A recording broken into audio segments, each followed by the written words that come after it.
Hello दोस्तों, आप लोग कैसे हैं?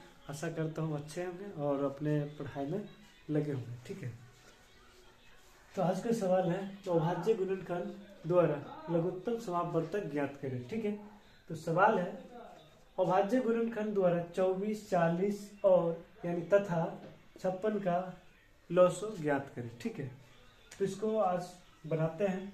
ठीक है, एकदम आसान से तरीका से। ठीक, तो सवाल बोल रहा है कि 24 और 40 में सबसे पहले 24 का निकालेंगे। 24 का अभाज्य 24 का अभाज्य अभाज्य गुणनखंड 24 का अभाज्य गुणनखंड गुणनखंड कैसे निकालते हैं? देखिए 24 24 लिख दिए, दो से लगाएंगे। सबसे पहले छोटा चीज से लगाया जाता है। ठीक है, गुणनखंड करते हैं मतलब तोड़ते हैं छोटा छोटा रूप में। ठीक है, तो 24 को तोड़ेंगे, आधा कितना होगा 12। दो से फिर लगाएंगे, कितना होगा 6। दो से द्वितीय 6, 3 हो जाएगा। उसके बाद फिर 3 से लगा दो, 3 एकम 3 हो जाएगा। ठीक है, गुणनखंड करने के बाद अगर गुना इस सब चीज को सब संख्या को करेंगे फिर 24 पूरना चाहिए। ठीक है, तो लिखेंगे 2 गुने 2 गुने 2 गुने 3। अब गुना कर लेते हैं, 2 दूना 4, 4 दूना 8, 8 3 24 पूर गया। ठीक है, उसके बाद 40 को निकालते हैं। तो 40 का अभाज्य 40 का अभाज्य गुणनखंड 40 का अभाज्य गुणनखंड कैसे करेंगे? सबसे पहले इसको गुणनखंड के रूप में तोड़ लेते हैं।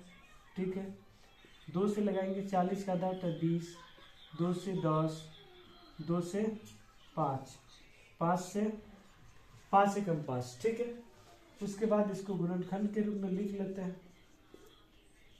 हो गया, 2 दूना 4, 4 दूना 8, 8 पंचे 40 पूर गया। ठीक है, अब बच गया है 56। ठीक है, तो 56 को कैसे तोड़ेंगे?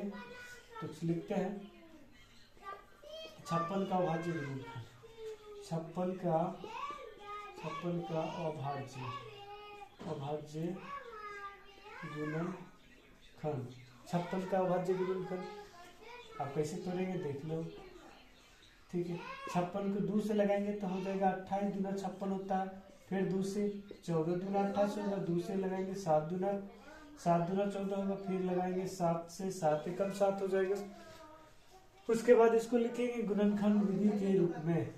तो 2 गुने 2 गुने 2 गुने 7 यानी 7। ठीक है, 2 दूना 4, 4 दूना 8, 8 सते 56, गुना करने पर 56 पुर गया। ठीक है, चलिए अब क्या बोल रहा है कि तीनों का निकालना है लॉसो। तो लॉसो कैसे निकालेंगे? तो लॉसो निकालेंगे, लिखेंगे यहाँ पर कि 24, 40 तथा 56 का लॉसो ज्ञात करना है। ठीक है, लॉसो ज्ञात करें, यही नहीं बोल रहा था, ज्ञात करें। सिंपल बात है। यहाँ देखो 24 का कितना निकाले? 24 का हम क्या निकाल लेते हैं? यहाँ पर 2 गुने 2 गुने 2 गुने 3, ये है 24 का। और 40 का क्या है? 40 का, तो 40 के यहाँ पर 2 गुने 2 गुने 2 गुने 5।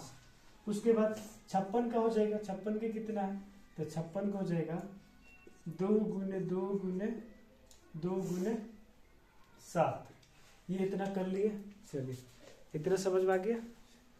अब क्या करना है कि लॉसो में मौसम होता है कॉमन संख्या को लिखते हैं। लॉसो में कॉमन संख्या को भी लिखेंगे और जो बच जाएगा उसको भी लिखेंगे।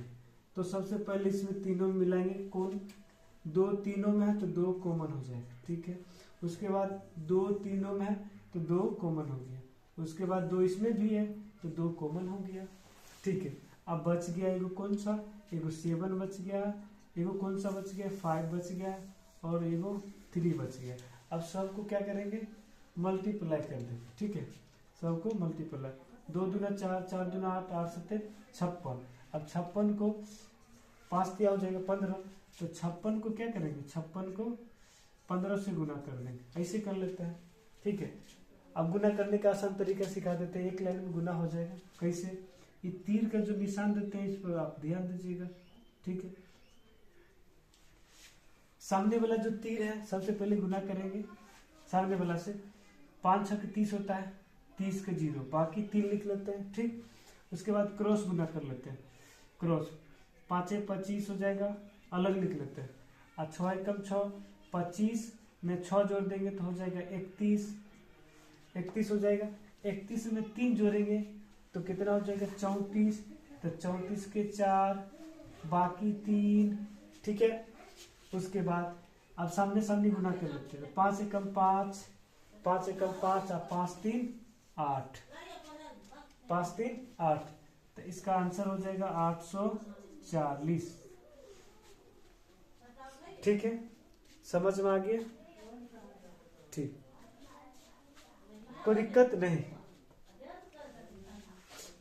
चलिए, अगर बढ़िया से वीडियो समझ में आया है तो सब्सक्राइब, लाइक, शेयर कर दीजिएगा। ठीक है, ये वीडियो बनाने का मकसद है कि शिक्षा को हम कोशिश कर रहे हैं कि हम भी आगे बढ़ाने का काम करेंगे, अगर आप लोग का सपोर्ट रहेगा तो। ठीक है, all the best, thank you.